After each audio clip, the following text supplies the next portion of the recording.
नमस्कार दोस्तों, आज हम लोग पढ़ने वाले हैं हिस्ट्री जो है बीए सेमेस्टर वन का।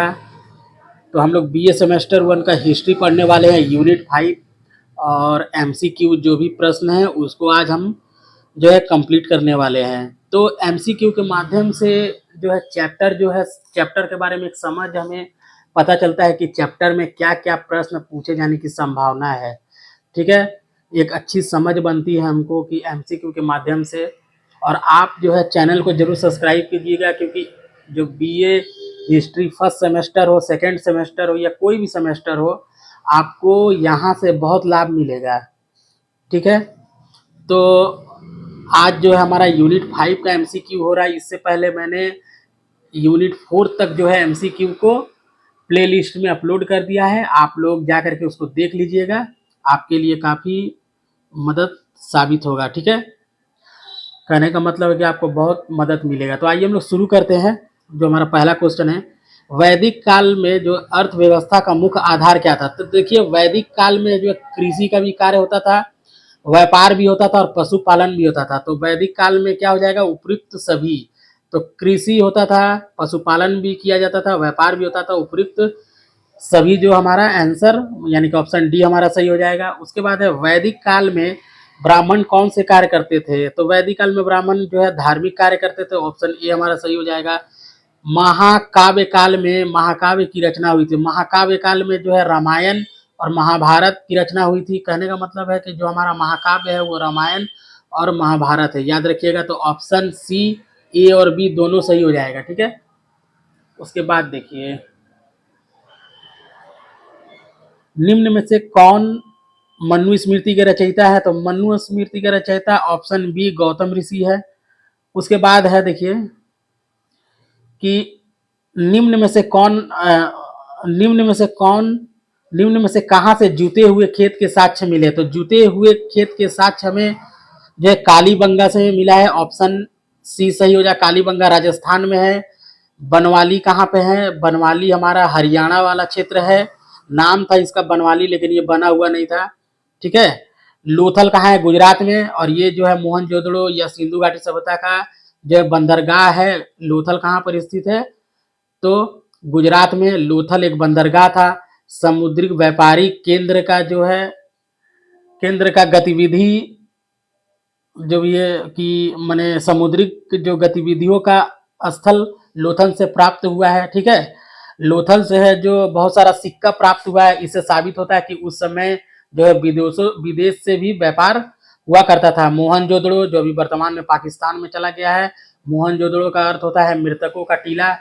ठीक है, तो यहाँ तक मैंने बता दिया। तो जुते हुए खेत कहाँ से मिला? कालीबंगा से। ठीक है, और मृतकों का टीला किसे कहते हैं? तो मोहनजोदड़ो को याद रखिएगा। ऋग्वेद में श्लोकों में कृषि का उल्लेख कितनी बार हुआ था? 24 बार हुआ है, ऑप्शन डी हमारा सही हो जाएगा। अच्छा, सुश्रुत संहिता में वर्णित मधुलिका एवं नंदी मुख किस फसल की किस्म है? तो गेहूं की, ऑप्शन ए सही हो जाएगा। ठीक है, उसके बाद देखिए क्वेश्चन नंबर 8, किस काल में सर्वप्रथम रहट का प्रयोग होता था? रहट एक कृषि प्रणाली है। ठीक है, ये मौर्य उत्तर काल में इसका उपयोग होता था, ऑप्शन बी सही है। और ये मौर्य उत्तर किसे कहते हैं? तो मौर्य काल के बाद के काल को हम लोग मौर्य उत्तर काल कहते हैं। ठीक है, जहां भी लिखा जाए मौर्य उत्तर काल, गुप्त उत्तर काल, मौर्य उत्तर माने मौर्य काल के बाद का समय, गुप्त उत्तर काल माने गुप्त काल के बाद का समय। ठीक है, तो समझ में आ गया ना। मौर्य उत्तर काल में रहट जो कृषि प्रणाली है, माने कृषि के लिए उपयोग में लाने जाने एक कृषि प्रणाली है जिसका कृषि का उपयोग लाया जाता है पानी वगैरह निकालने के लिए, उसे रहट कहा जाता है। ठीक है, उसके बाद देखिए 9वां नंबर क्वेश्चन, ऋग्वेद में किस मंडल में खेती की विधि एवं उपकरणों का उल्लेख मिलता है? तो 10वें मंडल में है जो खेती की विधि एवं उपकरणों का उल्लेख मिलता है ऋग्वेदिक काल में। तो कौन सा मंडल हो जाए? तो 10वें मंडल में। उसके बाद देखिए, कौटिल्य का अर्थशास्त्र कितने अधिकरणों में विभाजित है? 15 अधिकरणों में विभाजित है, ऑप्शन बी हमारा सही हो जाएगा। उसके बाद देखिए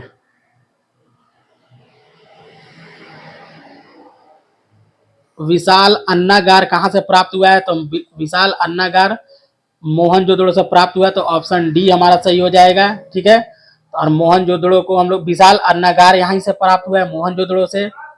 ठीक है, उसके बाद मोहनजोदड़ो जो है मृतकों का टीला भी कहा जाता है। मोहनजोदड़ो अभी वर्तमान में पाकिस्तान में स्थित है। ठीक है, यहाँ तक क्लियर है।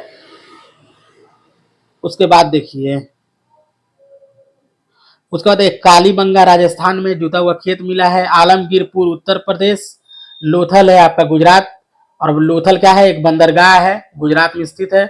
उसके बाद देखिए, निम्न में से किस धातु की सिंधु घाटी सभ्यता के लोग की जानकारी नहीं थी। तो देखिए, सिंधु घाटी के लोग जो है लोहे से परिचित नहीं थे, तो ऑप्शन डी हमारा सही हो जाएगा। लोहा का देखा जाए तो लोहा का खोज जो है 6ठी शताब्दी के आसपास, जहाँ पर 16 महाजन पदों का उदय होता है।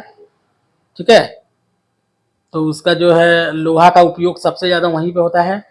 तो ये लोग जो सिंधु घाटी के लोहे से परिचित नहीं थे, तो ऑप्शन डी सही हो जाएगा। सोना से परिचित, कांसा से, चांदी से परिचित थे, लेकिन लोहा से परिचित नहीं थे। ठीक है, उसके बाद देखिए, सिंधु घाटी कौन सा क्षेत्र, कौन सा स्थल बंदरगाह था। बंदरगाह आपको पता ही है, बता चुके हैं, ऑप्शन सी लोथल। रोपड़ कहाँ है, पंजाब में। बनवाली हरियाणा। कालीबंगा राजस्थान। ठीक है, उसके बाद देखिए, अर्थशास्त्र के लेखक कौन है, तो अर्थशास्त्र के लेखक है हमारे चाणक्य जी। ठीक है, चाणक्य बोलिए, कौटिल्य बोलिए। ठीक है, पाणिनि ने व्याकरण की पुस्तक लिखी है। वेद व्यास के बारे में आप जानते ही हैं, महाभारत वाला। ठीक है, महाभारत के रचयिता है। तो आशा करते हैं दोस्तों कि आपको यह वीडियो समझ में आया हो। ठीक है, मैंने आपको समझाने का प्रयास किया हो। तो अगर ये वीडियो अच्छा लगा हो तो आप प्लीज़ जो है सब्सक्राइब कीजिएगा चैनल को, ताकि इतिहास विषय से संबंधित किसी भी मतलब टॉपिक में आपको दिक्कत ना हो। अगर आपको कोई टॉपिक समझ में नहीं आ रहा तो आप मुझे कमेंट कीजिएगा, मैं आपकी दुविधा को जरूर से जरूर दूर करूँगा। ठीक है, मिलते हैं हम लोग नए वीडियो के साथ।